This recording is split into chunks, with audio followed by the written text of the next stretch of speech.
여러분 안녕하십니까? 헬로 광주 뉴스입니다. 광주시가 지난 3월 20일 출시한 광주 상생카드가 일주일 만에 3,000장 이상 발급되는 등 인기를 끌고 있습니다.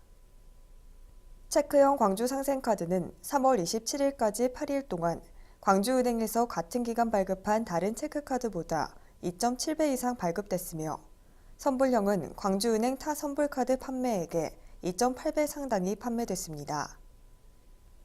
광주 상생카드가 호응을 얻고 있는 것에 대해 광주시는 5% 할인 판매를 비롯해 캐시백, 입장권 할인, 카드 수수료 지원 등 다양한 혜택과 사용 편리성이 간편하기 때문인 것으로 분석했습니다.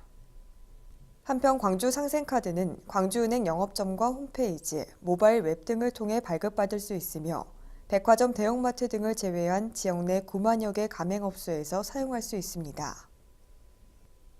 광주시가 어르신들의 쉼터 행복한 경로당 만들기를 비전으로 한 2019년 경로당 활성화 추진 계획을 마련하고 본격 추진합니다.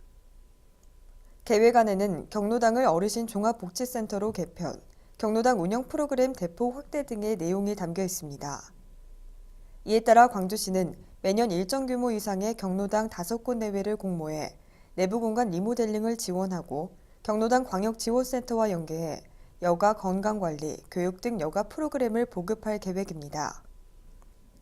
또한 광주시는 경로당에 설치된 노후 냉방기를 교체하거나 신규 설치하고 미세먼지로부터 어르신들의 건강보호를 위해 경로당 공기청정기 보급 사업비를 조속히 집행하도록 자치구에 독려할 방침입니다. 광주 국악상설 공연이 총 5회 공연 모두 만석을 기록하는 등 광주를 대표하는 브랜드 공연으로 발돋움할 것을 기대하고 있습니다. 3월 한 달간 광주 공연마루를 찾은 관람객은 시민은 물론 타 지역, 외국인까지 남녀노소 다양했으며 관람객 수는 약 1,000여 명으로 매회 전자석 만석을 기록했습니다. 지역 대표 문화 콘텐츠로 발돋움하고 있는 광주 국악상설공연은 오는 4월에도 광주 시립창극단, 창작국악단 도드리 등이 무대에 오를 예정이며 특히 세계 수영선수권 대회가 열리는 기간에는 매일 공연을 이어갈 방침입니다. 한편 광주 국악상설공연은 매주 토요일 오후 5시 광주 공연마루에서 전석 무료로 운영되며 선착순으로 입장이 가능합니다. 광주시가 광주형 일자리 사업의 첫걸음인 자동차 공장 합작법인의 명칭 공모를 실시합니다. 이번 자동차 공장 합작법인 명칭 공모는 사회통합형 노사 상생의 광주형 일자리 의미를 반영하고 시민의 관심과 참여를 제고하기 위해 추진됐으며 5월 31일까지 광주시 홈페이지를 통해 1인당 한 점씩 참여 가능합니다.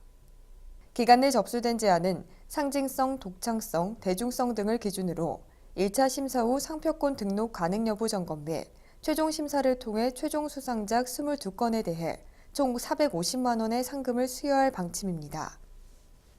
최종 수상작은 6월 28일 광주시 홈페이지를 통해 발표하며 수상자가 광주 시민일 경우 지역경제 활성화 차원에서 광주시 지역화폐로 상금이 지급될 예정입니다. 광주시가 전기자동차 충전구역 내 일반 차량 주차 및 충전을 방해하는 행위에 대해 20만 원 이하의 과태료 부과를 시행합니다. 단속 대상은 전기차 및 외부로 충전되는 하이브리드 자동차가 아닌 일반 차량이 전기차 충전구역에 주차하는 행위, 전기차의 충전을 방해하는 행위 등입니다. 과태료 부과 기준은 일반 자동차가 전기차 충전시설에 주차한 경우 10만 원, 급속 충전기에서 충전을 시작한 후 1시간이 경과한 경우 10만 원, 충전기를 고의로 훼손한 경우 20만 원 등입니다. 한편 광주시는 향후 민간 편의시설 충전시설 설치 등 지속적인 충전 인프라 시설 확충으로 전기자동차 충전에 따른 불편을 최소화해 나갈 계획입니다. 이상으로 헬로 광주 뉴스를 마칩니다. 시청해주신 여러분 고맙습니다.